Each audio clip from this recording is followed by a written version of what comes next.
in collaboration with the Cyprus Mail. This is the Cyprus News Digest with Rosie Charalambous.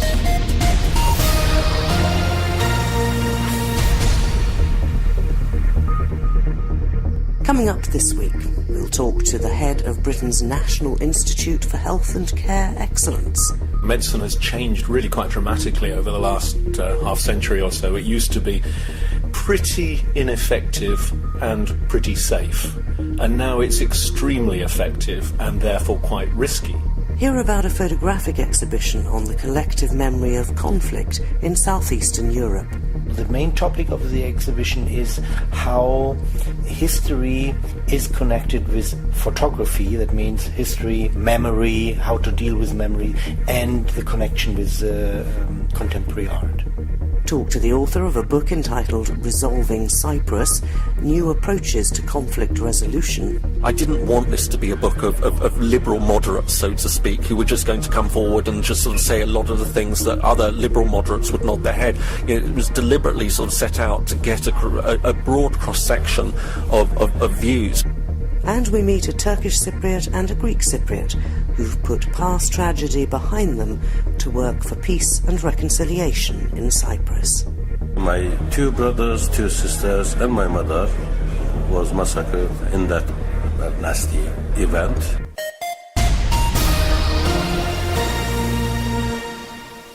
Professor David Haslam is chair of Britain's National Institute for Health and Care Excellence. You've probably heard it referred to as NICE. But he's also Professor of General Practice at the University of Nicosia Medical School for the Master of Science in Family Medicine programme. And that's what's brought him to Cyprus this visit. He gave a lecture last week on the role of clinical guidelines in ensuring high-quality care.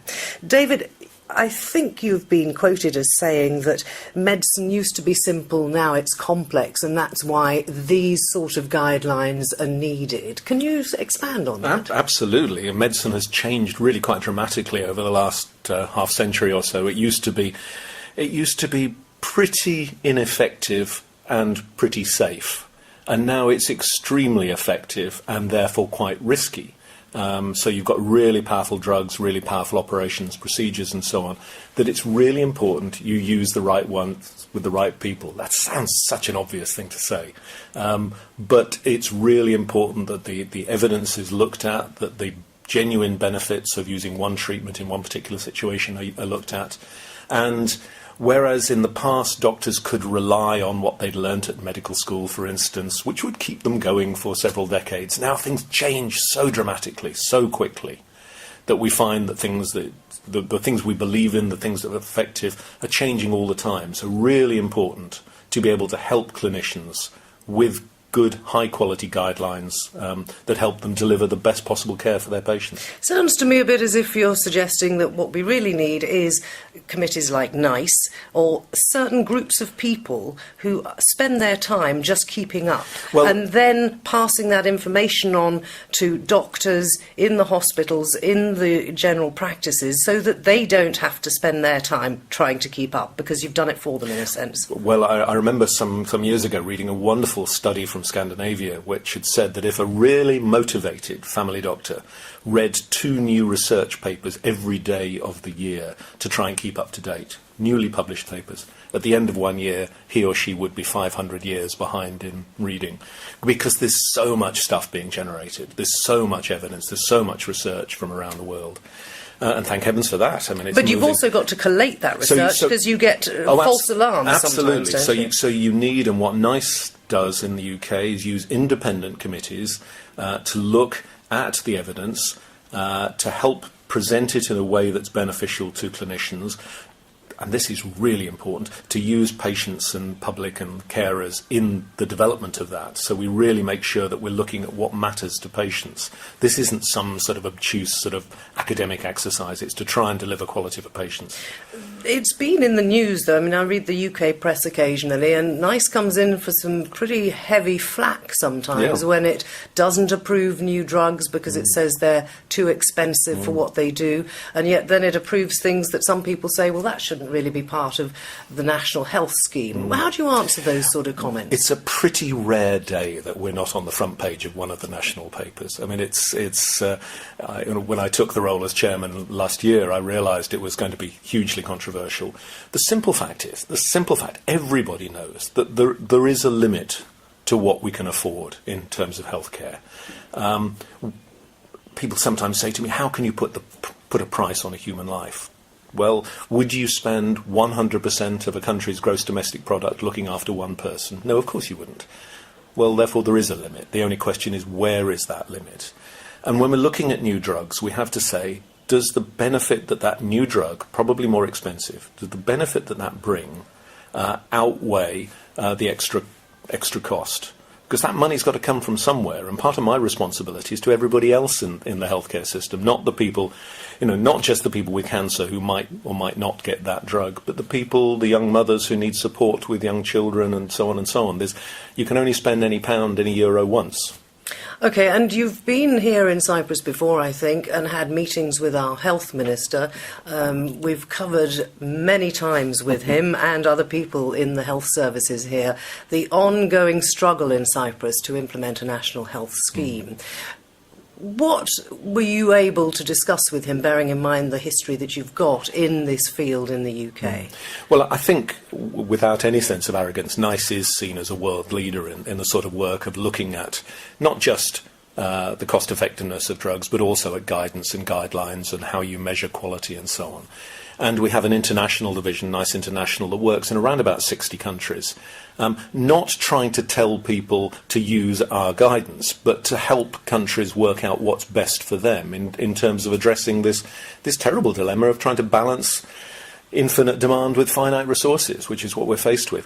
And do you find that countries differ in their needs? I presume that they do. Well, they don't just differ in their needs, they differ in their ability to pay. They also differ, and I think this is really important, in what their social values are, because you can make different decisions about whether you try and maximise the benefit for as many people as you can, or for the sickest in society, or what. I mean, these get really...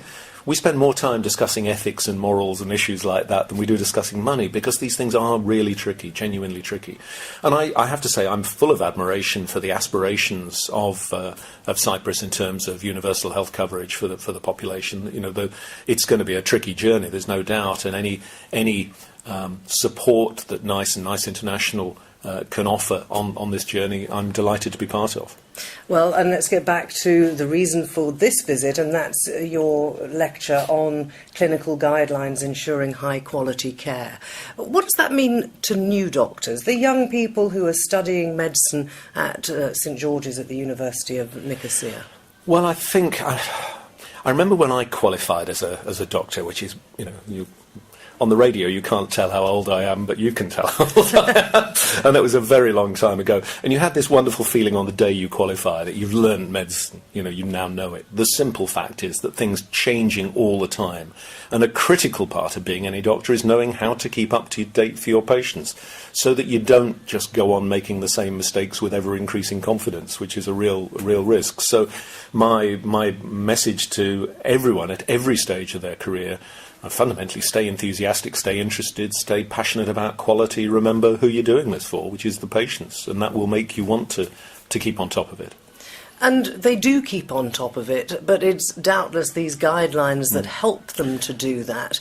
Is there any way that when people are studying or close to graduating, they have some guidance as to how much time to spend doing their own thing and how much to go to the guidelines? Because I guess you've got to find a balance. Oh, it's not an either or.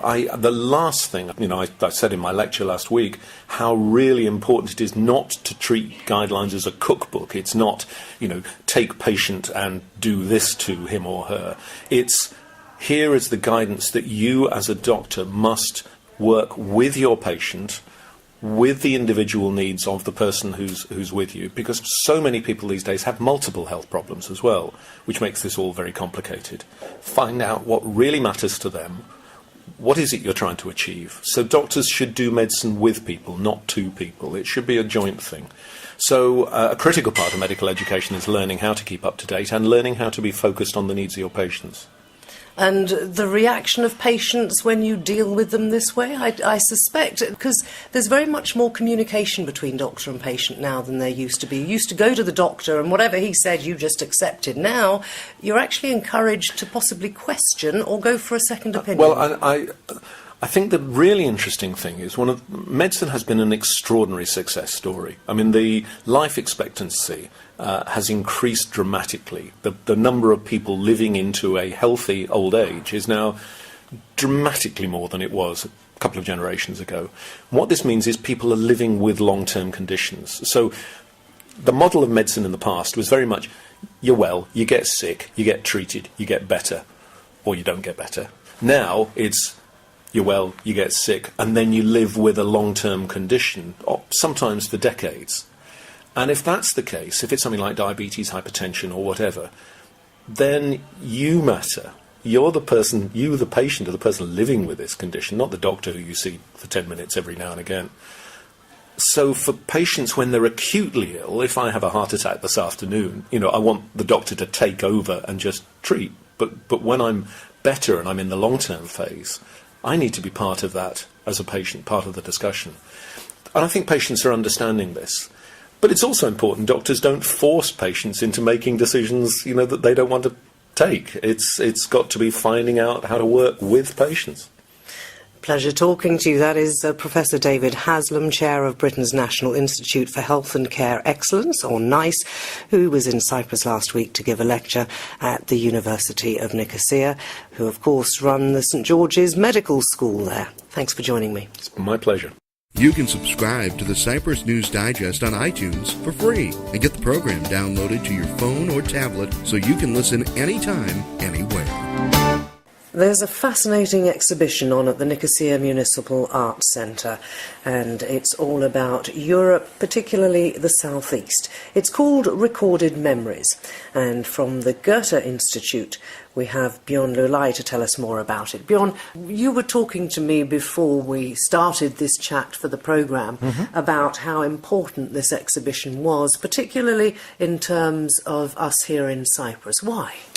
Well, the exhibition deals with the ways the countries in the Balkans and in southeastern Europe deal with their recent history. And if you take the countries that are now on the territory of the former Yugoslavia and who had very cruel wars and civil wars in the 90s, the way how these parts of their recent histories is dealt with is of course very different from, for example, how we in Germany go through or deal with our history. And the same goes with Greece, with Turkey, and also, of course, with Cyprus. And the main topic of the exhibition is how history is connected with photography. That means history, memory, how to deal with memory, and the connection with contemporary art. There does seem to be a feeling, I think, that if you can address the pain of your recent history, you perhaps have gone some way down the road towards finding a way of coming to a peaceful conclusion. And photography does have a very important part to play in that, because it is, of course, a very direct connection with the people who may not have been there themselves, but it gives them some understanding of the horrors of war, and particularly of civil war. Yeah, but unfortunately, in many of the countries which we just mentioned, photography sometimes is not interested in clarifying things which happened only recently, but tries to, rather hide things instead of bringing them to the forefront of public discussion. And if you take, for example, the former Yugoslavia and the nationalist policies that was also responsible for the bloodshed in the early 90s, also in the arts, there are tendencies to glorify things which are not at all worth to be glorified, or neglect or just don't mention things which would be worth it to discuss about it publicly. For example, this nationalistic explosion which you found in all the countries that developed from former Yugoslavia. Take, for example, Cyprus, part of this exhibition, the very famous Mariana Christofides, a Greek Cypriot artist that is living in Nicosia as well as in Cologne in Germany. She deals with her own experience as a refugee. Her parents and she, when she was young, had to flee her home in the north, and she is in her photographic works is dealing with this separation line, which she understands as a very artificial and also cruel one, but she shows in her works also the different approach to this dividing line, because she shows that from the northern side, this dividing line looks quite fixed and, I wouldn't say eternal, but as a real border, whereas from the southern side, you can see it is not perceived as something which should last for centuries, but which is a temporary dividing line. So there are, in these photographic works, you could see the different approaches to the practical division of Cyprus as we have it now. And I'm presuming that you're hoping as well, because I know you do at the Goethe have a lot of discussion evenings on all the issues involved in Cyprus. I'm presuming that you're hoping that this exhibition will generate discussion across the island. Well, of course, this we hope, and there are activities in the sideline of this big exhibition in the Nicosia Municipal Arts Center. This exhibition came from Ankara. It was shown before in some of the former Yugoslav republics, and from Cyprus it will go to Thessaloniki and to Athens. So thank God, it's not so often that things are being shown in Nicosia before they are shown in Greece.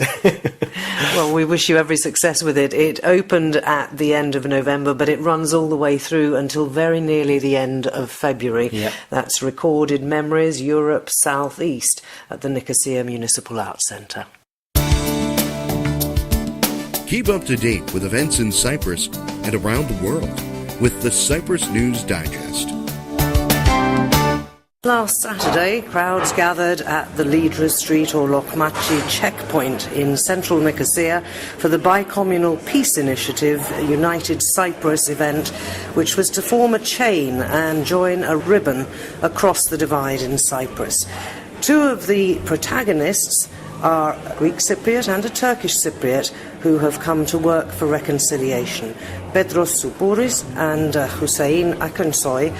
Well, you've both got different stories to tell, but I think, sad though they were, you came to the same conclusion. Hussein, tell us about your story. Well, I'm one of the members of this society whose family has been massacred in Murata, whatever they call it, as Mr. Petros Soupouris' family has undergone with the same fate. You were a young boy at the time. Yes, I was about 17 years old at the time. It was at 1974, and my two brothers, two sisters, and my mother was massacred in that nasty event. And we found out that to overcome such things is to unite our forces to fight against these darkness and this unwanted past of our societies, if I may say, and to reach to the reunited Cyprus again. And for this, we have to join our hands, our brains, our hearts and carry out this struggle until we reach the solution in Cyprus. Petros, tell us your story. You were rather younger, I think, than Hussein when tragedy struck your family. What happened? Yes, I was 10 years old during 1974, and actually most of my family were killed actually by co-Cypriot, Turkish Cypriots, kids, 18, 19 years old.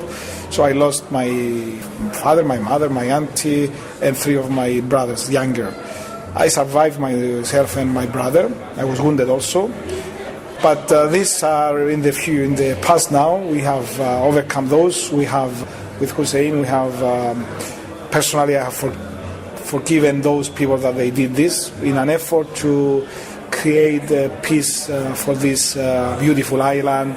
We do some events, we go to schools, we try to educate people, we try to overcome this and teach the youngsters and the Cypriot citizens that by following a vendetta and killing each other this is not the future. How are you received when you go and talk to people, particularly in schools? Because I'm sure it's probably the same in the north as well, Hussein, but certainly here in the south. I've seen the school books. They're getting a little bit better, but basically, intrinsically, hatred is taught in our schools. So it's very difficult to overcome that, isn't it? Well, I must admit that I haven't been to the schools in the north.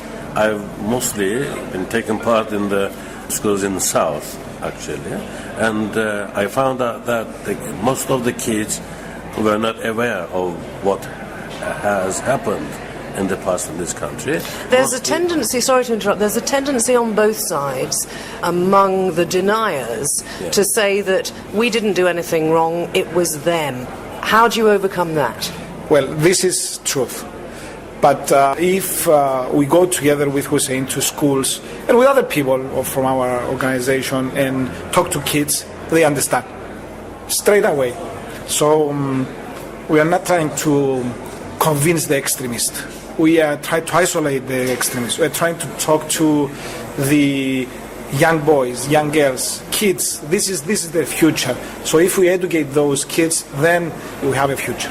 And what about in the north? You haven't been to the schools, but how do the young people... It's young people, isn't it, that are our hope for this to be overcome? Because a lot of the very old people who lived in harmony with the other community when they were younger are dying. Well, to me, the story in north is a bit different. Because from the beginning, Mr. Denktash has always talked to people and transferred his feelings and try to restructure the people's feelings. Those people are all dead. You shouldn't expect anything from the future. You have to finish it in your minds. And then the kids all knew that their beloved ones were killed. They are dead at the moment, and they accepted it as a fate. But in somehow they knew that those things have happened in our side as well.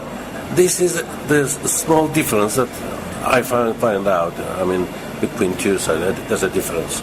Your hopes, very briefly, for 2015? Okay. Well, what I can hope is that if we can gather more and more like this, and if we can become a big force and say whatever we have to say, if we make ourselves to be heard, I mean, from the biggest society, then I hope we will manage to reach a solution in Cyprus. This is what we must aim for. Petros? Well, I think we need to keep trying. When we started 15 years ago, only a few people believing in unification. Now, more and more people, I think more than 50% between the Turkish Cypriots and the Greek Cypriots, they believe that we should unite the island. And when the people they want to unite, the politicians will follow. Petros Soupouris and Hussein Akansoy, working for reconciliation here in Cyprus. It is also worth noting that once the human chain was formed, it was actually prevented from crossing over into the Turkish Cypriot areas by Turkish Cypriot police. But I'm sure the struggle will go on. Listen online to the Cyprus News Digest on YouTube or at cyprusmail.libsyn.com. The latest program is uploaded every Friday, and if you missed one, you can catch up there.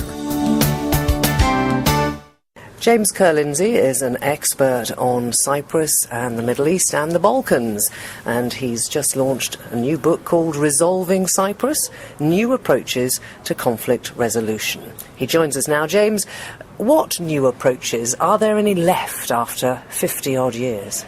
Well, I think in many ways this was exactly the purpose of the book. Are there any new approaches? I mean, really, the origins of the book were about 4 or 5 years ago when I just sort of started asking myself, you know, after all these years, all these decades trying to solve it, can it be solved? Is Cyprus, you know, one of these things we're going to have to accept is insoluble? Or are there still maybe avenues that we should be looking at? And it was really that took me forward to ask many leading observers of Cyprus, people I know who'd also looked at Cyprus for decades, and to say to them, look, you know, if you had 10 minutes with the UN Secretary General, what would be the one thing that you would emphasise, you know, should be the focus of efforts? What would it be? Is it about process? Is it about the outcome, that we're looking for the wrong type of solution? Should we be involving particular parts of Cyprus society, or should we be working to try and overcome obstacles in elements of Cypriot society? What about outside actors? So it really was an open agenda, and the book actually ended up being 30 contributors, all having very, very different views, and I think there is a lot that's very original and new there. But if they've all got different views, were you able, and did you try, to draw them all together into some sort of formula that you believe, after all these years studying the conflict, can actually work and be acceptable to both sides? No, I rather felt that, you know, the advantage of the book is allowing the contributors to speak and for people to draw their own conclusions and read through it without my actually having to come together and sort of say, look, you know, I think this was right and I think that was wrong, or whatever. I felt that it was more important to open up the debate and have all these different views come forward. And again, I think, you know, the volume is very rich in terms of the views that it expresses. And I was also very clear right from the start that I wanted diverse views. I didn't want this to be a book of liberal moderates, so to speak, who were just going to come forward and just sort of say a lot of the things that other liberal moderates would nod their head. You know, it was deliberately sort of set out to get a broad cross-section of views, and not also just from Cypriots, but also a lot of outsiders. You know, I think we tend to forget that after 50 years now that, you know, there are views from the international community which deserve to be held. The idea that this is a Cypriot problem and it can only be about Greek and Turkish Cypriots, I actually think is wrong. You know, it's except that we're not very good here at listening to other people give us their opinions on how we should solve our problem. No, but it doesn't mean that people can't have the right to say and have a view on it. And I think that, you know, one would hope that people reading the book would actually read all the contributions and try and take on board and keep an open mind, and sort of hope that there would be things that would cast some interesting new light on the way that they see the problem. So Greek Cypriots hearing Turkish Cypriot views, not just moderate views, but some of the, you know, maybe tougher, harder liner views, and vice versa. And also, I think it's sort of, hopefully one would like to think that some of the contributions, I think, are wonderfully reflective and introspective in a good way. That sort of, you know, Greek Cypriots, Turkish Cypriots looking within their own community, not just pointing the finger and say it's all about Greek Cypriots, you know, who are the problem, as a Turkish Cypriot might say, but actually some saying, well, no, you know, let's look in our own community where the problems lie and how we can overcome it. And so really, it's a very, very diverse volume, I'm pleased to say. I did have fears when I thought, you know, I got started on this, that I would be presented with all these contributions which would essentially say the same thing, but no, I mean, it's a very, very interesting and wide-ranging sort of set of perspectives. I think you've been up to the UN Good Office's mission today. Have you given a copy to the UN Special Advisor? Yes, I did. And I hope that he will read it. He will be interested. A bit of Christmas reading. Hope that he'll obviously take some time out to enjoy the holidays. But obviously new into the role, and I hope that he also will find some food for thought there. And where can people get hold of the book, James? I would hope that it would be available in local booksellers, but it's published by IB Taurus, so it can be ordered via their site and maybe other online sellers. So, yes, I think, the IB Taurus website or local booksellers should hopefully have it.